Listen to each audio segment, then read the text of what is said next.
How to fix Lightworks for Mac not uninstalling. Here's a script file you can use to uninstall Lightworks for Mac.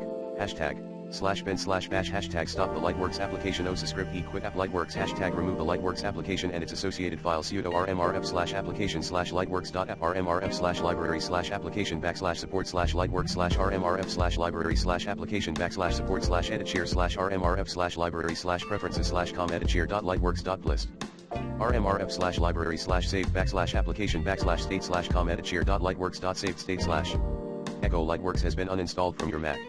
To use this script, simply copy and paste it into a text editor and save it with a .sh file extension, e.g. uninstall_lightworks.sh. Then open terminal on your Mac and navigate to the directory where the script file is saved. Finally, run the script by typing /uninstall_lightworks.sh, without the quotes, and pressing enter. This will execute the script and uninstall Lightworks from your Mac. For starters, use the recommended Clean My Mac X in this video guide.